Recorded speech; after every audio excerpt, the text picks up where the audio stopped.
views and opinions expressed in this program are those of the participants and do not necessarily reflect the views of BronxNet or the program underwriters. Hola, everyone. Welcome to Open, the one and only show bringing the best of the Bronx, New York, and the world straight to you. I'm Rhina Valentin, your host of Café con Leche every Friday. Here's what's coming up in today's show. Leading things off, we'll share some relaxing activities and fun events for mothers to enjoy in our special Mother's Day edition of Open Weekend Preview. And after that, we're bringing awareness to mental health when we sit with the representatives from Community Access to discuss two film festivals, the New York City Mental Health Film Festival, along with Changing Minds Young Adult Film Festival. Then we'll learn more about Mott Haven Art Gallery's upcoming art expo, highlighting a special police officer in celebration of Police Week. And later on in the show, Bobby C brings us up to date with the latest headlines in the world of sports. And lastly, we'll talk all things Puerto Rico and Latino culture as we find out what's in store for the annual Loisaida Festival. And we'll also get a performance from one of this year's performers. So sit back y prepárate. All this and more is headed your way because now we are officially open.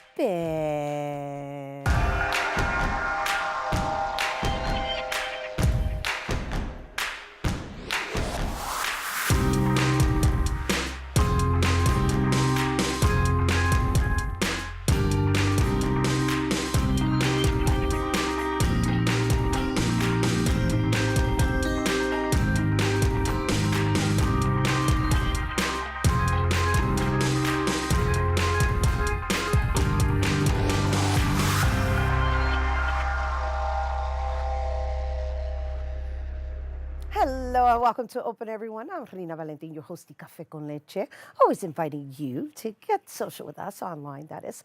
Tweet us and follow us on Instagram at BronxNet TV or like us on Facebook at Open BronxNet Television. And of course, while you're there, don't forget, follow moi on Twitter, Instagram, FB, Snapchat at Rhina Valentin.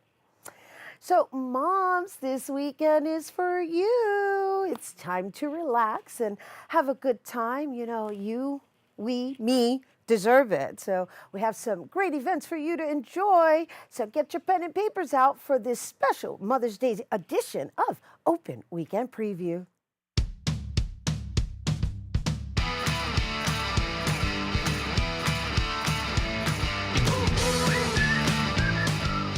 Everyone loves a good concert, and the 4th annual Mother's Day Good Music Festival is coming to Brooklyn, featuring superstars Jaheim, Monica, Joe, Avant, Raheem, Devon, with special guest star Ashanti. And the concert, it's taking place at Barclays Center in Brooklyn tonight, starting at 8 p.m. For tickets, you can visit Ticketmaster.com. And if you're taking mother to brunch or dinner, you might want to take her on the Batu, Mother's Day cruise, which features great food, live music, and a great view of New York City. And both the brunch and dinner cruise will take place Sunday, May 12th, and will be filled with activities. And for more information or to book the cruise, brunch, or dinner, visit Batu, and that's BATEAUX, NewYork.com. And the New York Botanical Garden is hosting a Mother's Day weekend garden party that will feature the beautiful spring landscape, live music, games, picnicking, and more for the family to enjoy. This event will take place May 11th and 12th from 10 a.m. to 6 p.m. And for more information, you can visit nybg.org. And last but probably the gift every mother wants, I know I do, which is to relax and just unwind. Yeah, and the best place to do that is at the spa. Tone Spa has special Mother's Day packages filled with facials, massages, and makeovers. And for more information, you can visit tonespa.com. All right, happy Mother's Day to you all, you hardworking moms. Take a break, you deserve it. All right, so it's Bronx Week, and Veronica Guiti had the opportunity to capture one of the first events, the sponsors luncheon. Let's take a look.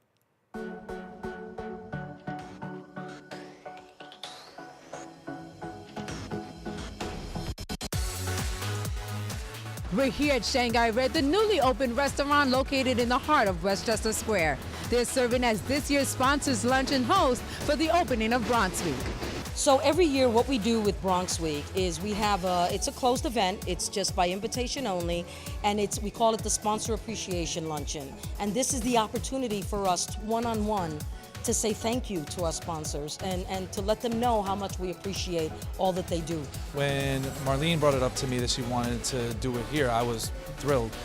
It was something that we felt was something that would put us on the map, sort of get people into our restaurant to really see the type of cuisine that we have for the first time, and really just expose us to different businesses from the area. So Bronx Week, of course, is celebrating all things Bronx, all wonderful things coming out of the Bronx, and all of the wonderful things being created in the Bronx. For example, this wonderful restaurant we're at, we are supporting our sponsors.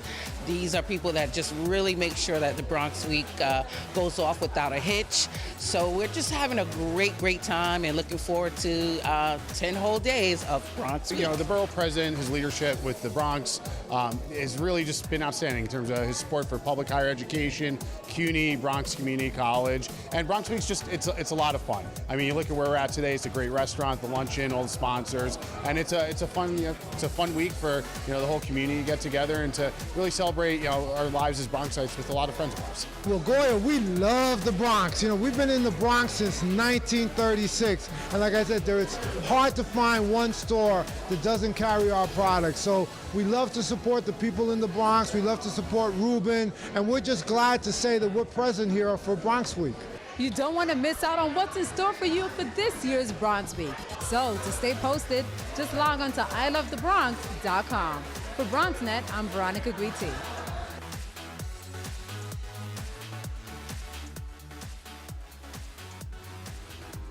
And thank you, Veronica Guiti, and happy Bronx Week, everyone. We're going to take a quick break, but when we return, we'll hear about a film festival bringing awareness to mental health. Don't go anywhere.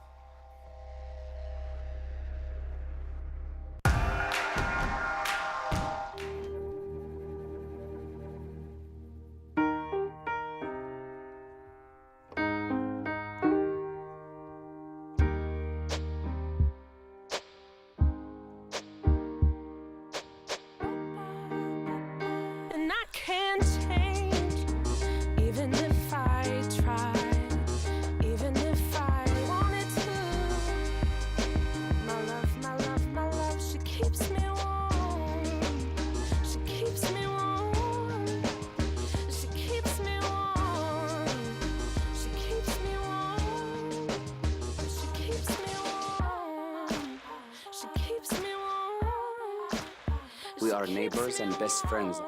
I love my sister. My heart doesn't see race. Love is love. Our family is no less than any other family.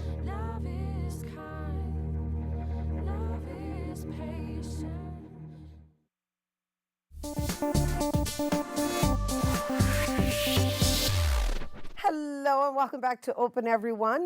May is Mental Health Awareness Month, and our next guests represent Community Access, a non-for-profit organization that expands opportunities for people living with mental health issues through many services. And every year, Community Access hosts the New York City Mental Health Film Festival, which is all about shining a light on mental health. And through this film festival, they've been able to birth Changing Minds, which is a young adult film festival geared more towards the youth. And the goal of both film festivals is to spark a conversation and reduce the stigma of mental health concerns. And joining us to tell us more about these events, we welcome New York City Mental Health Film Festival and Advocacy Coordinator Carla Rabinowitz and Community Access Senior Communications Associate William Glidden. And thank God I didn't stumble on any of those tongue-twisting words.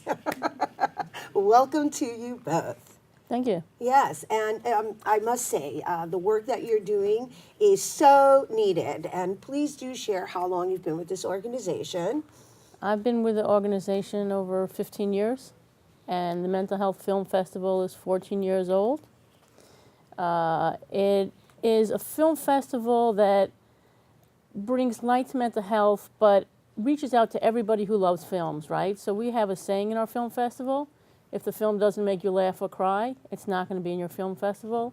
We have over 100 submissions so far. We have well-made films that touch on mental health, but are just really good films. So last year, half of the people didn't have a connection to mental health. It's about raising awareness about mental health while having an excellent time and building a community through film.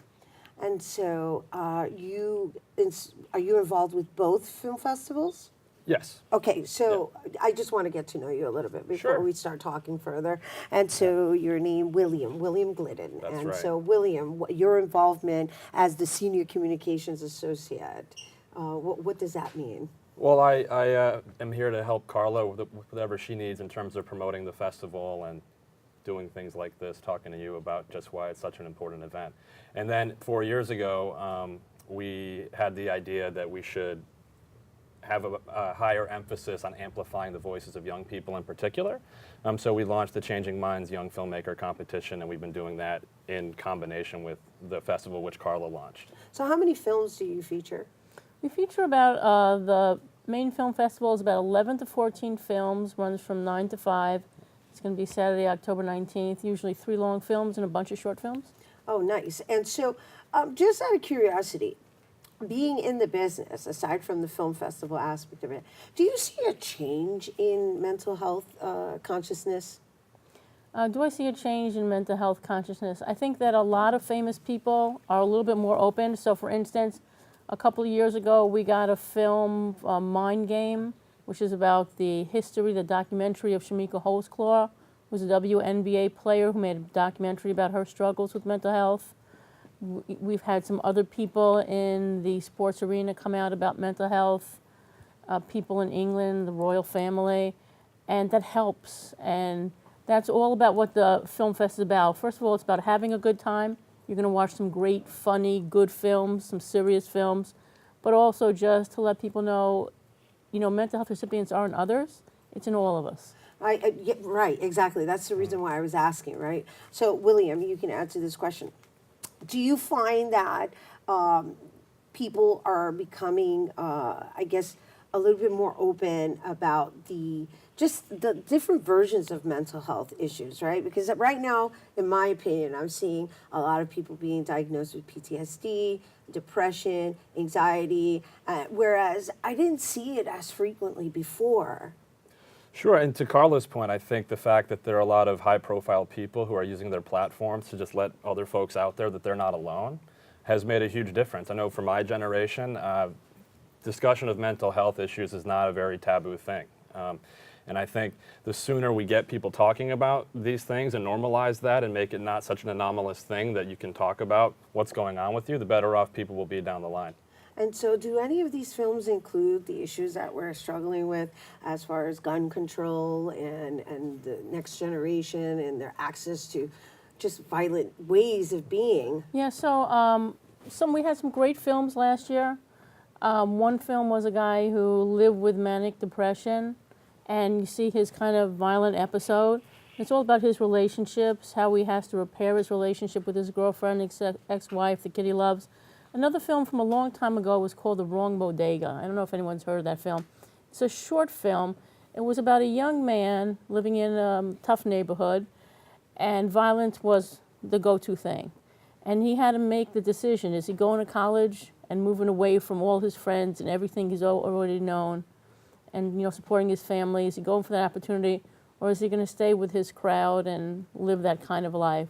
And I think Wrong Bodega really spoke to the sometimes living in neighborhoods can be a geographic kind of stress that can cause mental health. Right, I get it. The domestication aspect of being a victim of your environment or a subject of your environment, and this is what basically and to some in that immediate environment may be considered normal, and it normalizes a person's way of being, and then stepping out of it, you kind of realize. I mean, I think that's the issue we have with America in general. That's why I keep asking the questions I'm asking. Right, and one of the young filmmakers from last year did make a film about surviving a school shooting. So that's a very, obviously a timely issue that a lot of young people are forced to think about, unfortunately. And what about social media? I also feel that social media plays a strong role in mental wellness. Anybody have any comments on that? What do you think, Carla? Film-wise, I'm saying, just, you know, if you have anything that touches upon the topic of how people are living in this this alter reality and basically focusing on other people's gains or wins that aren't even necessarily true, and then of course making themselves depressed in the process. Yeah, so we do have a lot of films. I can't say if we're going to show these films, but of the 100 film submissions so far, we do have a couple of films about bullying. We had a film about bullying last year. It seems that bullying is a hot topic because, you know, when I was younger, I'm very old, and when I was younger, you know, we went to school, we played outside, we did our homework, and then that was it. And now you know, kids are tuning into the computers all day and the social media. So that was a film that we are considering about bullying and the effects of you go home and the whole bullying thing is still on your computer all night long. Right. Right. Yeah, I think a big theme in the films we've gotten from young people in particular has been about just being able to reflect honestly on what's going on inside. And a big issue with social media, as you bring up, is your insides and your outsides aren't quite in sync. The thing you want to project to the world of like, I'm doing great, is not always the reality. And being exposed to that and inundated with that all the time can, as you mentioned, have an effect on your mental health because you think that, oh, these other people have better lives than I do. Right, Yeah. right. I mean, there was a time where people just looked to celebrities for that, but now there's this other alter reality in where you're bombarded with all kinds of information, and then it leaves you in doubt about your own existence. It's a lot of pressure. Yeah. Well, going to what you said about, you know, films that talk about mental health, in the Film Fest we show a few films, we have a discussion with the directors, then we take a break, films, discussion with directors. Last year we had some of our short films are better than our feature films. We had a film about PTSD, right? A guy gets back from Iraq, he's in a restaurant, he has a flashback, he thinks he's going through the war zone, and how another person in the restaurant kind of helps him out. It's called 15 Feet to the Door.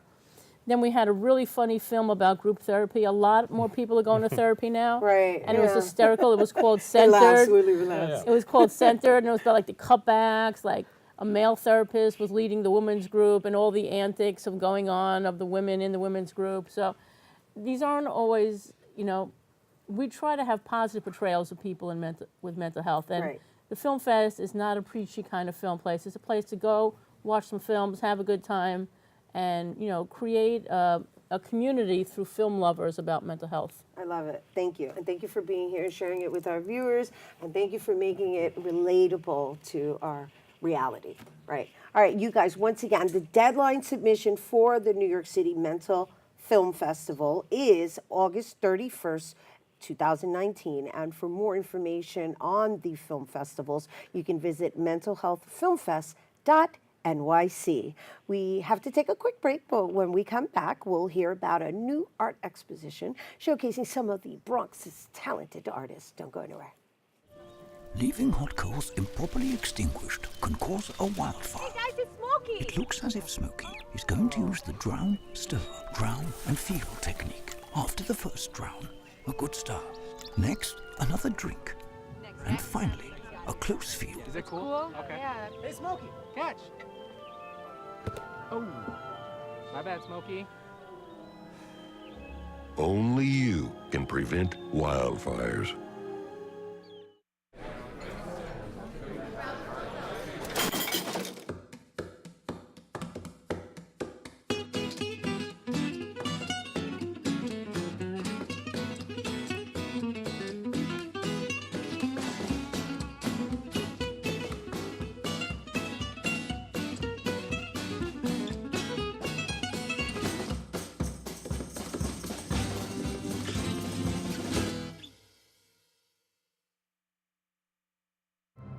Behold, the angry giant.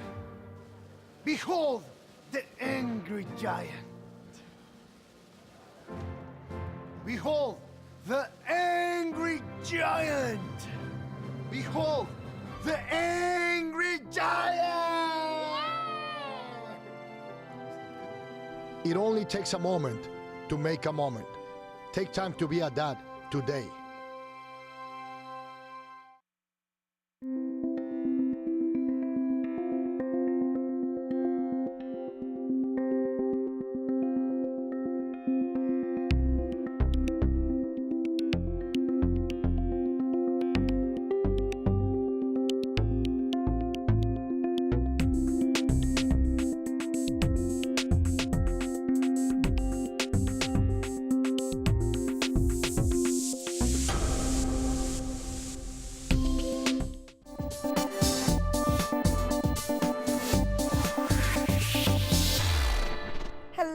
welcome back to Open, everyone. Always inviting you to get social with us. That's right.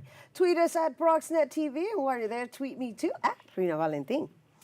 In celebration of Police Week, the Mott Haven Art Gallery is holding an art expo showcasing No Guns, No Bullets, Just Heart by Haitian American self-taught freelance artist and New York City police officer Harold Patrick Alexis. And the expo will also feature the works of other artists in the community. And joining us to tell us more about the expo, please welcome the Mott Haven Art Gallery curator Wendley Pagan. Hey, thank you for having me. I'm so Welcome. excited. We're excited to have you. Welcome, welcome. So, first and foremost, the Mott Haven Art Gallery, I think this is the first time we've had you guys appear on the show. Yes. So how long has this gallery been in Mott Haven? Okay, so the gallery was founded by Alberto Torres, and this gallery has been running for 4 years. Privately for 3, but now for this event, we're going to be opening to the public. Mr. Torres decided, he's an attorney in the Bronx, he decided to open the gallery because of a legal conversation he had with an artist in the Dominican Republic. The artist was asking for legal advice, and Mr. Torres just had this conversation with him. 18 months later, they still, having this relationship. The artist told him, hey, would you be interested in representing me in New York City? He said, sure. Having no idea what to do about art, he decided to take a leap of faith and did it, and the Mott Haven Art Gallery came to be. So when you say private, what was this functioning as a private art gallery? Yes. As in exclusive art from where? So he decided to open it privately to his clients. Oh, I see. Yes. I see. So it was just artist clients for him in which he would showcase, and now he's opening it up to the public. Yes. So now he's curating, he's bringing in curators. Are you the curator? Are you the sole curator of the gallery? Yes. Right, and so you're curating different shows and different themes now. That includes local artists is what you're saying, right? Yes, correct. All right, good, we got that. All right, awesome. So now what's beautiful is that you're honoring Police Week, right, which I don't think too many people know about it. Can you tell us a little bit about that? Yes, definitely. I came across this artist, Harold Patrick Alexis, and he's a police officer in Brooklyn, and he also paints about his experience as a police officer. So I said, why not? A lot of people don't know about Police Week, so why not celebrate his artwork during Police Week? And also we will be showcasing 8 other different artists from around the world. His paintings are more, like he says, it's self-therapeutic, because he paints about his experience of being a Haitian American artist and working in predominantly minority communities. We're looking at some of his images now, and so this is what's going to be on display. The opening is taking place tomorrow? Yes. Yeah? It's actually, no, it's taking place May 16th. Oh, it's May 16th. Yes. Yeah, I'm a week ahead. And so this is interesting, right? Because he's a police officer by trade, Exactly. and then he's an artist documenting, I guess, his insight as to his experience with the community, and it's lovely to get that perspective. Yes, this is him at the Haitian Music Festival, and he loves the music, so he went out there just showing how he gets involved in the community and with his culture. Right, and how there's perks to the business, right? Yes. To his occupation. Correct. And so, yes, this was actually during a funeral service. When they were standing, this was in memory of the NYPD detectives, and just some guy just decided to walk through their formation like they were in his way. So. It's lovely. It's lovely. It's lovely to just see the police. Oh gosh, that's a sad one. But it's something that's common with them. It's lovely, the artwork and the colors that he's added to it. It's amazing how he's using acrylic paint, and acrylic paint tends to dry very quickly. And it's so beautiful how he blends the colors to bring them to life. And the pictures doesn't make it many justice, but when you look at closely, it has a 3D effect, because he uses different materials and puts them on the paintings as well. So how many of his pieces are going to be on display? There are going to be 30. 30? 30 pieces. Oh, wow. So For that's just him, not just including the him. other 8 artists. Yeah. That's lovely. Yeah. So, you know, I think it's so wonderful. So what made you decide to honor Police Week? Oh, I love art, and I just love what he's doing. And it's just to close, you know, just to educate people about the police. It's just see the person underneath the uniform. You know, he doesn't want to change how the community views the police, but just share his story. So it really impacted me, so I wanted to share it with the community. Well, hopefully it does affect the community and does shed light on the fact that police officers are human beings as well. And so I understand we also have other artists that are going to be on display. You want to talk a little bit about that? Correct, So, okay, yes. so you have the Police Week you're honoring, and then these additional exhibition, is it what, on a separate wall? It's a separate theme? No, it's going to be at Freddie Perez Plaza, and it's a really big space, and we're going to have, in one section, we have Harold with the police work, and then the other side, we're going to be showcasing all the artists that we represent at Mott Haven. We have artists from around the world, Cuba, Puerto Rico, Dominican Republic, Africa. And Poland, I and understand. Poland, yeah. I was like, oh, and Polish art. Yeah, we're international. We have the United Nations of Artists. But yes, we're going to be showcasing the work, and just to, like I like to say, educate people, you know, about the different styles of artwork that's out there and the beauty and the gems that are in the Bronx. Yeah. I believe we have some images of the other artists. Let's see if we can take a look at that and maybe discuss that. Okay. Okay, well, I guess while they're getting it ready, how many? Okay, there they are. Yes, And this is Musa Swala. This painting was inspired by a story that, from the boy that's in the painting, was inspired by that story of traveling through the Sahara Desert for a better life and not knowing what to expect. The painting also has fabric on it. If you look very closely, the finishing of the desert, the sand, his shirt are jute fabric.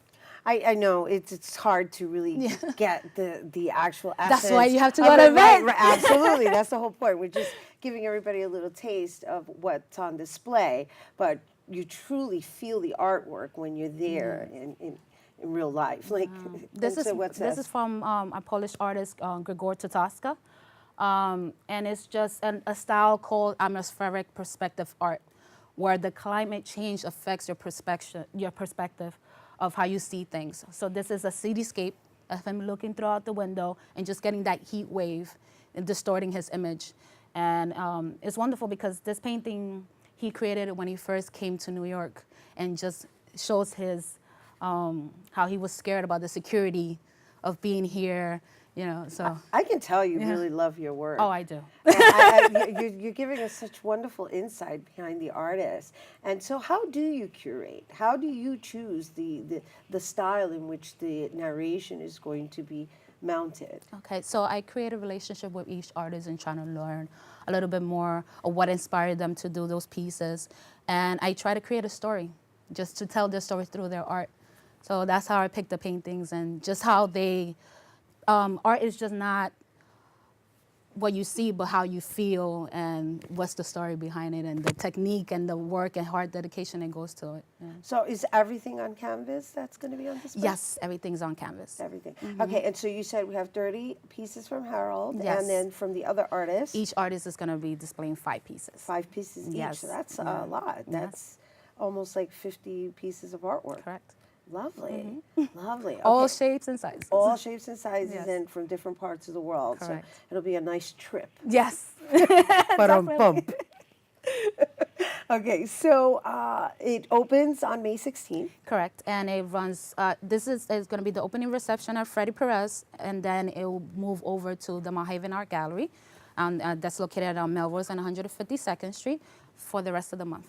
Wonderful. All right. Well, thank you once a pleasure. again, Wendley Pekbagan, for being here. And you guys, the Mott Haven Art Gallery Art Expo event will take place on May 16th, 2019 at Freddie Perez Plaza, which is located at 467 East 157th Street that's in the Bronx, of course, and that's between Elton Avenue and 3rd Avenue. And to RSVP, you can send an email to motthavenartgallery@gmail.com, or you can call them at 929-490-6012.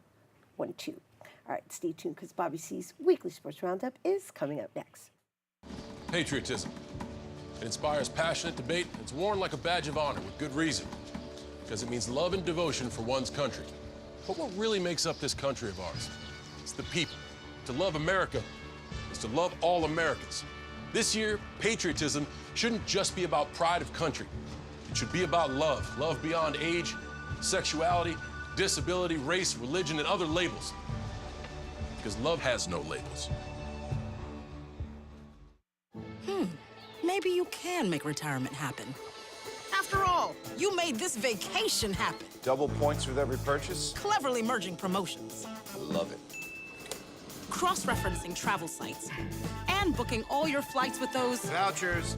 I got us bumped. They were like, oh. But now they're like... Aloha. You aced this vacation. Now get the tips you need to get on track at aceyourretirement.org.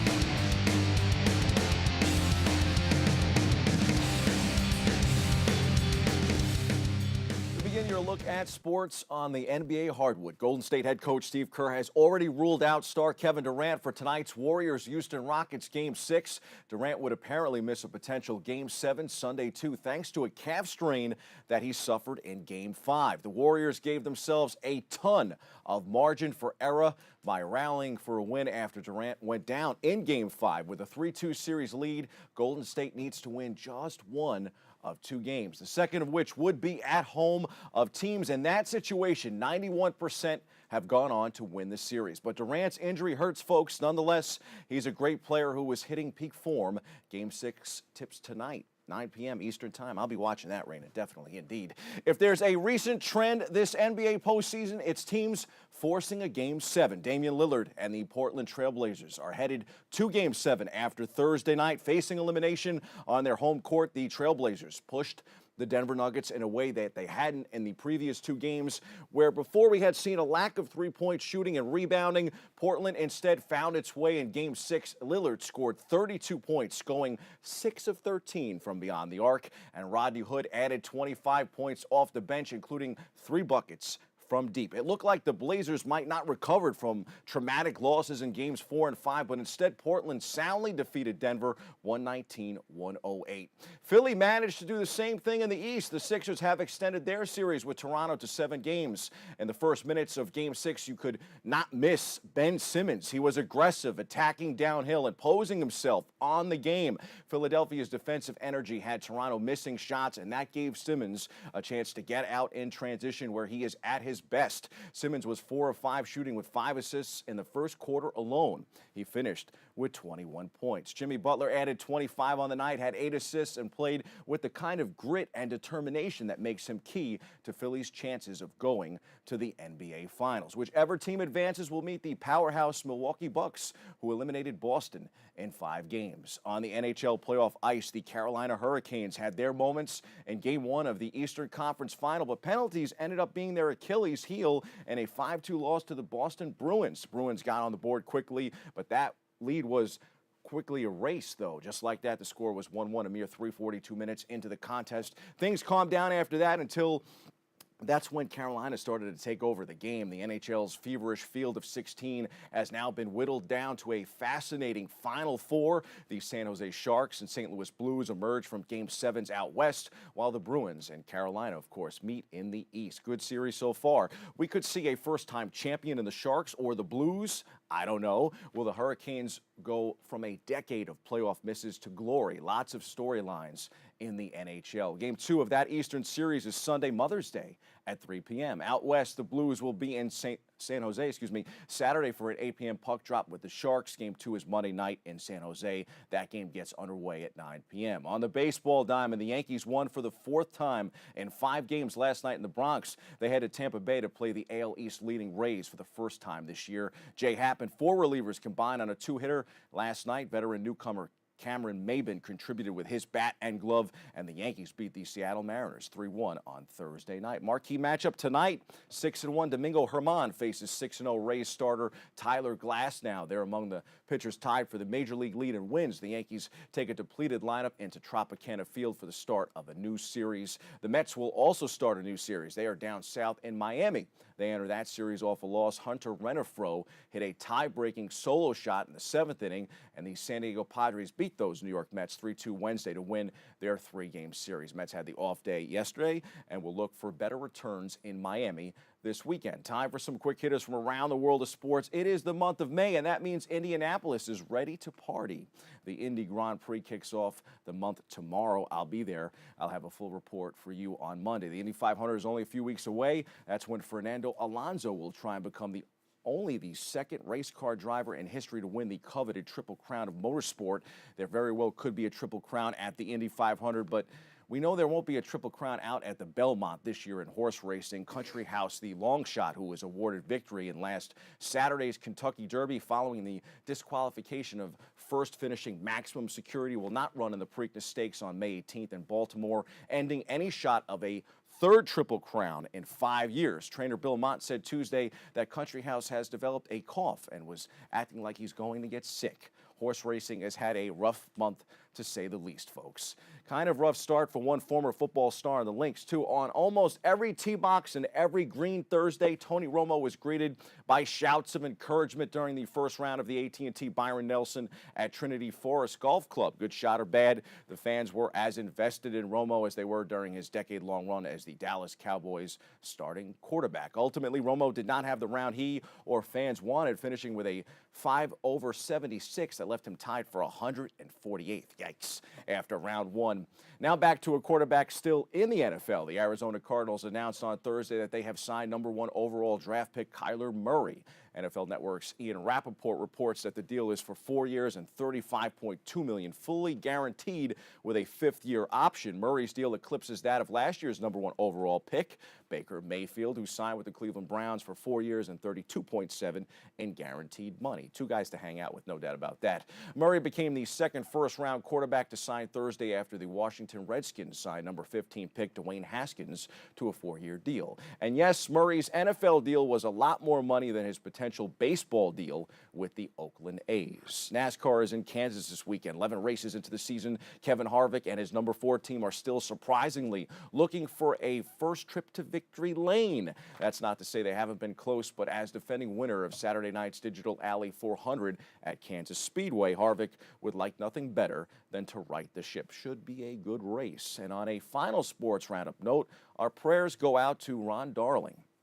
Darling, a former starting pitcher on the New York Mets 1986 World Series team who had been a broadcaster, or has been a broadcaster, for several years with New York area cable network SNY, as well as Turner Sports, revealed that he has thyroid cancer. Despite the diagnosis, Darling said he is aiming to return to the air in about a month. He had already been sidelined from broadcast since April for an operation to remove a mass in his chest. During the operation, doctors discovered the cancer. Here's to Ronnie getting better and to being back calling Mets games where he belongs. Those are the headlines. We hit the C-list for a note on excuses.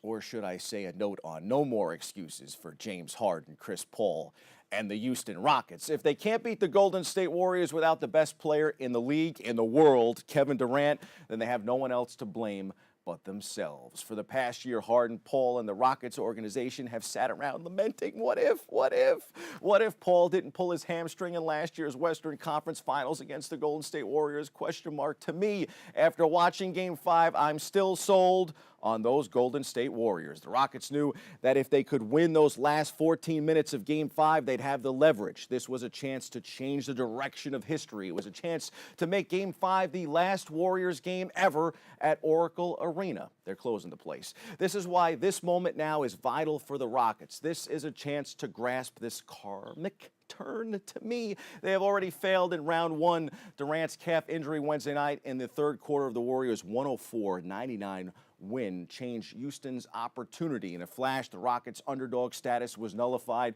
No Durant, no DeMarcus Cousins. Steph Curry, in some bizarre funk that has afflicted his entire game for a week, Houston had already vaporized Golden State's 20-point lead to boot. But the Warriors understood that, folks, and still managed to survive. Paul scored only 3 points, 3, in that stretch, missing all 3 of his shots. Harden, perhaps due to some fatigue, came out with 9 minutes left. When he returned after a breather, the Rockets were down by 1 point with 7 minutes to play. Harden took a single shot in those final minutes.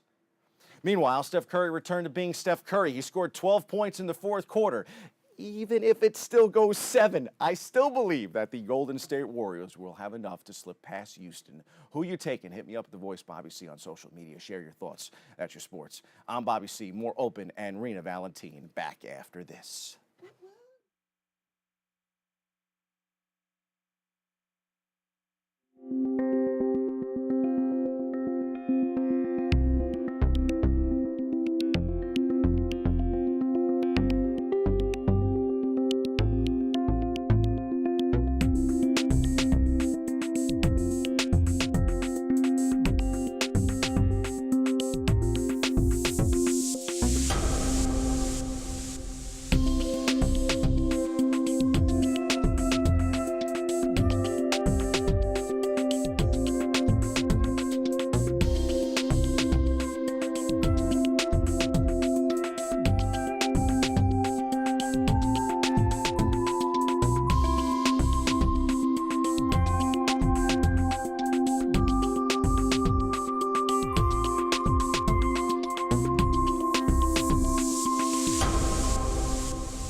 They call me Maxie, but I prefer tripod.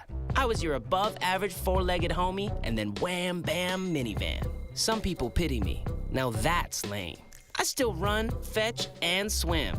And the ladies love me. I'm the ultimate wingman. Just don't ask me to high five.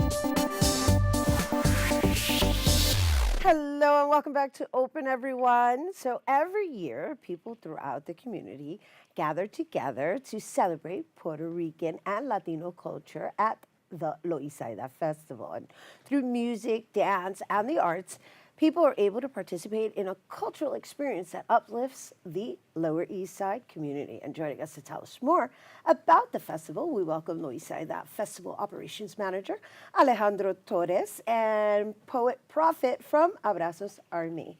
Hello, gentlemen. Hi. Welcome. And welcome back, Prophet. Is profit or not for profit? All of those things. Oh, so you're all of them. And You're a all lot, of them. And a lot yeah. more, yeah. I feel you. I always feel what you stand for. Yeah, you're quite the profound individual, which we're going to get a taste of you a little later. But I want to talk to Alejandro a little bit about this year's theme, right? Because Loisaida has an annual theme. And I noticed that in this year's flyer, there's a lot of branches and greens and gardens. Is that because we're bringing some attention to Mother Earth? Yes, we are. And every year there's a theme chosen and the posters designed around that theme. Thank you for having us, by the way. It's a pleasure to be here. The festival is Sunday, May 26th. It's every Sunday before Memorial Day. So you can't really miss that. It's the biggest Latinx heritage celebration in the Lower East Side.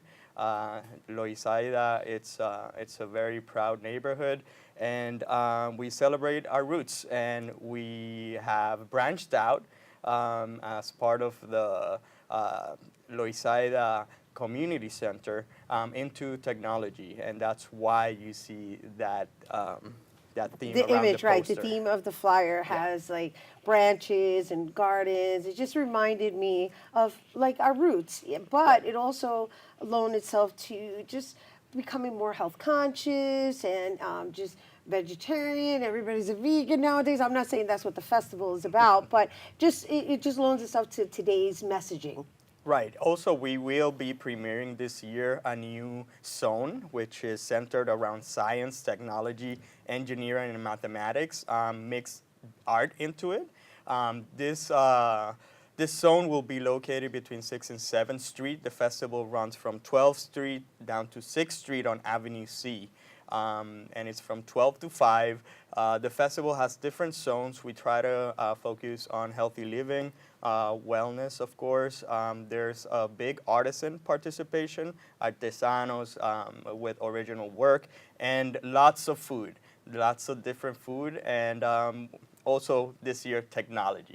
I'll tell you this much, all right? I visited it almost every year, and it takes me the entire 5 hours just to get from 12th to 6th Street because of everything that's out there and all the amazing, amazing artisans' work that is up for sale, because the one thing about that festival is that the items that you can purchase there are items that no one else will have, and I love that. I love buying items that are unique and individualized and just have an artist's energy on it, and definitely you're going to get a lot of that walking through that festival. And of course, something that no one else has is the talent that we present on the main stage. That's where Prophet and Abrazos Army comes in as part of the talent this year. And so, yeah, that's a nice segue into Mr. Prophet himself. And so now you're part of Abrazos Army, right? How long have you been with them? Well, let's talk a little bit about you. We've presented you here on Open. Your work, as I mentioned in our opening, is very profound. You're definitely a stand for social justice, and so I'm going to assume Abrazos Army falls in that category as well. Yeah, so tell us a little bit about this new merger. We've been around for about a year as Abrazos Army, and kind of trying to link all aspects of the art and music and culture that our people have created, but in many cases has been stripped from us.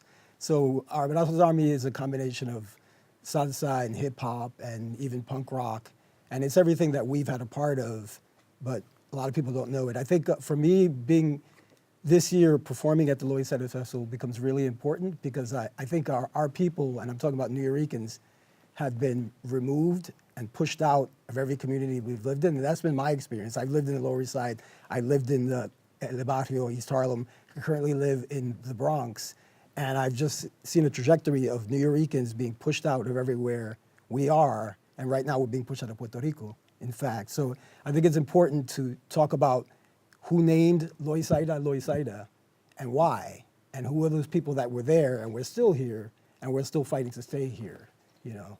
And it's funny too, because we're playing the main stage, which I'm really happy about, and some of the other bands, there's a Cuban charanga band playing, there's a plena band playing. So these are all, we're bringing all these elements of who we are and creating an understanding, you know, worldwide, universally, that here we are and here's what we do, and we're not going nowhere. Right. I love that. I love that about him. You know, you're very clever in the way you're educating people, and you do it with such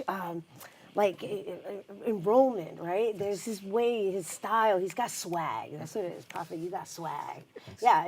I mean, I'm going to soup him up here on air because it's true. Yes. You know, because it's one thing to go and to preach, and if you're preaching on deaf ears, then, you know, you're just preaching. But if you're coming in through certain angles of just kind of saying, you know, I'm going to plant that seed so that you remember that, because at the end of the day, we got to pass it on to the next generation. And how do you enroll them?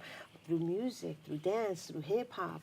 Right? Yeah, and the Loisaida Festival is all about celebrating that history, that Nuyorican history, those roots, the salsa roots, the musical roots, the charanga group, which is playing its Son del Monte, an amazing group of folks that have been doing this for a long time. Really, really strong main stage this year. And also, I want to mention that there's a part of the festival that's also concentrated on theater and street theater and performance.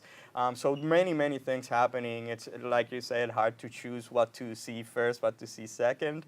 And also the life-size puppets. Let's not forget about the opening the larger parade. than life-size puppets. Yes, exactly. We open the festival every year at 11:30, actually, a little before the main stage begins, with a community parade. And this parade basically is built out of free workshops that we provide to the community, and from the community these puppets come out, and they're basically kicking off the celebration for the day. Lovely. It's a family affair, and it's celebrated by multicultural individuals, even though it's a celebration of Puerto Rico. True. Right. And so where can people attend these workshops before we go? Because Loisaida Inc. is a separate entity from the festival that is the largest sponsor of the festival. Right. Well, we are the producers of the Loisaida Festival. Now that you mentioned the sponsors, I have to thank our presenting sponsor, Banco Popular. They always come in, they always support. And all of our other sponsors, we really couldn't make it without them. Loisaida Inc., it's a nonprofit organization, and we are located right there on Avenue C and 9th Street. You can visit loisaida.org, loisaida.org, to know more about what we do and also register for these workshops. Beautiful. Thank you, Alejandro. Thank you. Thank you. All right, Rafa, you're going to perform for us, right? Cool. All right. You guys, we had to take a quick break, but when we return, Prophet from Abrazos Army is going to give us a taste of what's in store for the anticipated Loisaida Festival. So don't go anywhere.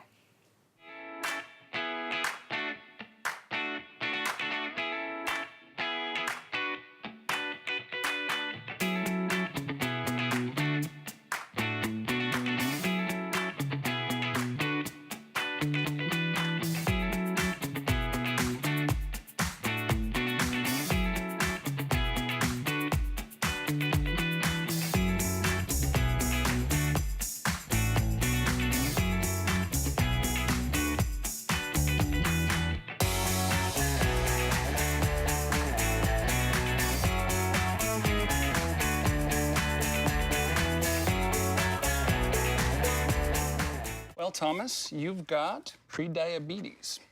But with more exercise and a change in diet, it can be reversed. I've tried exercising. It just makes me hungry for bacon. I love bacon, too. And who really likes to exercise? Not me. Me neither. Nobody. So we're good? What? Oh, you still have pre-diabetes. Big time.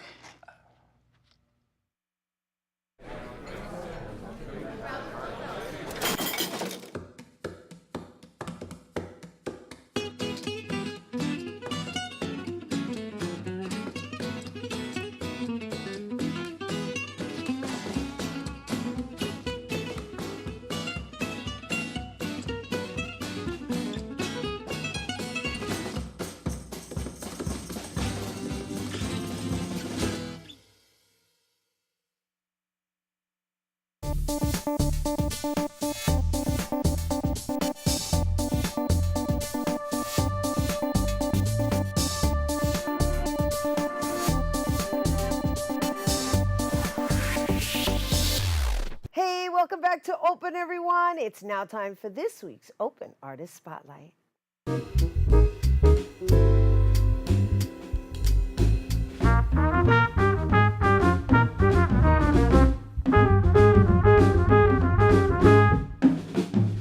Here now to perform Soy Boricua for us, please welcome Prophet of Abrazos Army.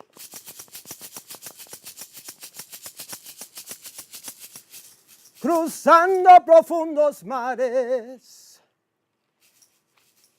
Yo vengo de Puerto Rico y aunque es un país muy chico, a Dios que lo aguantaré.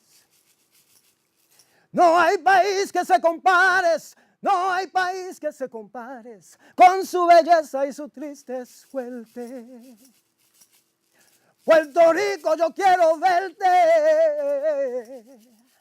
Todo en claridad, no miento, digo la verdad. Yo soy boricua hasta la muerte. Ay. Soy boricua, mamá. Hasta la muerte, sí, mamá, sí, mamá, sí, mamá. Soy boricua, papá. Hasta la muerte, sí, señor, sí, señor, sí, señor. Yo tengo orgullo en mí, y este es el borincano, toditos somos hermanas y hermanos, los que vivimos aquí, allí, allí, aquí, allí. Yo quiero tanto mi país, yo quiero tanto mi país, donde nací con este triste suerte. Puerto Rico, yo quiero verte. Tan pronto si Dios lo permita, mi voz te canta y te grita. Yo soy boricua hasta la muerte. Soy boricua, mamá, mamá. Hasta la muerte, sí señor, sí señor, sí señor. Boricua hasta la muerte, boricua hasta la muerte, boricua hasta el Bronx. Boricua hasta el barrio, boricua hasta Loisaida, boricua hasta los sures, boricua hasta la luna, boricua hasta la muerte, mamá.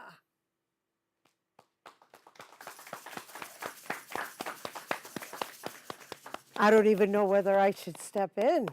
Oh, bravo, bravo. Oh my gosh, my hairs were standing on the sideline. And mind you, you don't even have the band with you. All you have is a little maraquita ahí.